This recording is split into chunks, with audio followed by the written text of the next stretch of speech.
All right, welcome back. Meet the candidate. All the council candidates have been invited to come on HTV and tell us about their district, tell us about themselves. We have Lionel Tony Lewis is up from District 1. And Mr. Lewis, good to see you. How are you? Thank you. Thank you for having me, sir. Anytime. Come a long way from quarterbacking the Gators, right? Yes, sir. 93, Yes. right? 93. All right. So why'd you decide to run for council? Because I love helping people. I enjoy working in the community, and anything they call me to try to help with, I enjoy helping. Yeah, you got a pretty good field in District 1. You're running against Brian Pledger, the incumbent, and Ralph Singleton. What separates you from them? Well, I think I can't really speak on them, but I'm a people's person, anything they call me up on doing, I try to get the job done, and they know they can always reach out to me. I'm always around in the district, all through the district. So, I think that's where I probably have a little advantage, because I'm always out and about amongst the people. Now, Tony comes to me mostly from Anthony, but you're Lionel. How'd you get the nickname Tony? I got that. For me, it's a funny story. My dad gave it to me off the Frosted Flake box. That's what he told me because I asked, where you get Tony out of Lionel. He was like, man, I come home and dive on you and you just go to roaring like old tiger. He must have thought you were great. Yeah. Yeah, that's the old And I appreciate him for it. Yeah, no doubt.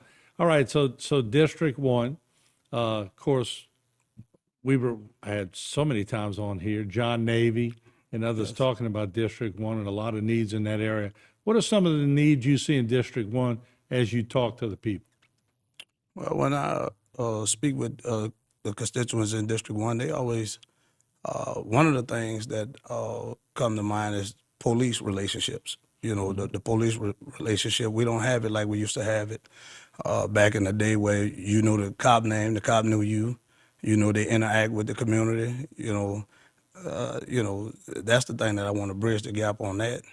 And as far as flood protection, a lot of our bayou people that I've been speaking with, they tired of coming home to rebuild or get the things that they already had to protect, but now you lost that in the flood, So, Mr. Dove did a good job of trying to elevate the levees, so I would work with the next administration to try to keep that going, so, I mean, we can't help the rising level, but I figure if we could do the most to maybe elevate the levees or something of that nature, see about keeping that going. There's always that fine line. And we see administrations come in, they're working with the council, all of a sudden a divide separates them forever. What kind of strengths do you have that you can disagree, but it doesn't create a whole lot of animosity when you're dealing with the parish president? Because the parish president in this charter has a lot of power. So how can y'all bridge that gap and keep it smooth? Well, like I say, me personally, I'm a people's person. So I think if you keep the people engaged and get them involved, when those questions arise, we can all sit down with the parish president and voice our opinion.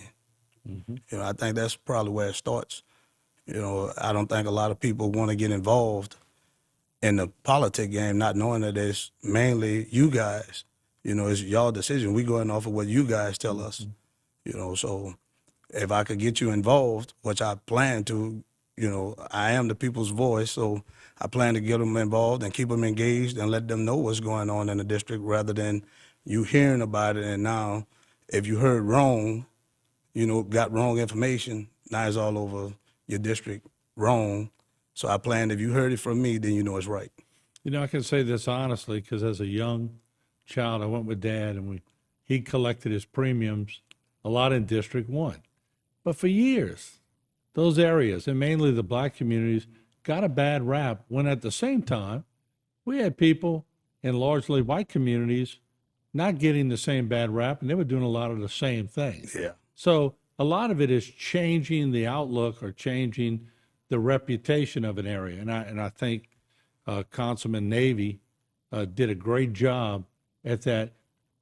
What would you do to sort of showcase the good things that are happening in your district? Because there's quite a few. Well, like I said, I am a people's person. So, and I don't do, as I like to tell everybody, I don't do photo ops. You know, if it's good, I'm going to give you your props. I'm going to put you up there, you know, but I won't take any credit, you know. So, and like I said, you just get the community involved. As far as the bad rap go, that's what I meant by the police engagement. You know, I got a lot of guys that I was cool with that's on the police force that to this day we still cool, but I knew them by name as a little child coming up. They knew me by my name. They knew what I'd done. And I pretty much, like, we friends, you know. And that's the way I want to try to engage and get that back. I think that's kind of where the bad rap come in at, as I said once before. You only see Mechanicsville on TV or newspaper when it's bad press. Well, when it's good press, we don't hear anything. You know, so that's the things that I look to change. Well, I know we made a concerted effort to go out there and do some of the good because there are a lot of great people Yes. in that area. But look, we appreciate you coming on. I know 7 sir. minutes flies by. Yes, it did. But once again, just real quick, tell the people why they should vote for you. Well, I am a people's person, and I will give the people their voice. I am the voice of the people. So I feel that you see me in the district, a lot of councilmen or a lot of a lot of politicians are too busy to come in the community. So I'm always in the community. I'm always around. All right, there you have it. Lionel, Tony Lewis, thanks for coming by. Thank you, sir. Good luck. All right. Thank you for having me. Thank you. Anytime. Yes, sir. All right, we'll be back with more. Don't go away.